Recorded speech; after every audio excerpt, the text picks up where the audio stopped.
So ఈ శారీ చూడండి, tussar fabric sari అనమాట. నేను వేసుకున్న శారీ లాంటిది. నేను స్కై బ్లూ కలర్ వేసుకున్నాను కదా, దాంట్లోనే ఇది మెరూన్ కలర్, ఇంకొక కలర్ అనమాట. సో శారీ మొత్తం మనకి ఏంటంటే సెల్ఫ్ ఎంబోజ్డ్ కలర్స్ వచ్చేస్తాయి అనమాట. అంటే సెల్ఫ్ ఎంబోజ్డ్ రెడ్ కలర్లోనే చెక్స్ వచ్చినాయి.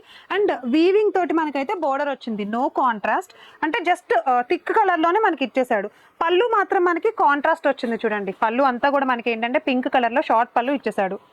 సో శారీ అంతా మనకి ఇట్లానే సెల్ఫ్ ఎంబోజ్డ్ వచ్చేస్తుంది అనమాట. సో బ్లౌజ్ చూడండి, మనకి ఇట్లా contrast self embossed pink colour లోనే కాంట్రాస్ట్ బ్లౌజ్ అండ్ సేమ్ అదే వీవింగ్ తో బోర్డర్ అయితే వచ్చేసింది. సో చూసారా, ఇన్ని టైప్స్ ఆఫ్ కలర్స్ ఉన్నాయండి మన దగ్గర. నేను కట్టుకున్న శారీ స్కై బ్లూ కలర్ ఒకటి అండ్ ఈ మెరూన్ కలర్ ఒకటి. చూసారా, snuff colour, yellow colour, green, pink, saffron, every colour మన దగ్గర అవైలబుల్ గా ఉన్నాయన్నమాట. ఇవన్నీ మనకి టసర్ ఫ్యాబ్రిక్ లో అయితే దొరికేస్తాయి. సో టసర్ లోనే మనకి చాలా టైప్స్ ఆఫ్ వెరైటీస్ మన సంధ్యా సిల్క్స్ లో దొరికేస్తాయి అనమాట. ఇలాంటి మోర్ వీడియోస్ కోసం మీరైతే మన సంధ్యా ఛానల్ ని సబ్స్క్రైబ్ చేసేసుకోండి.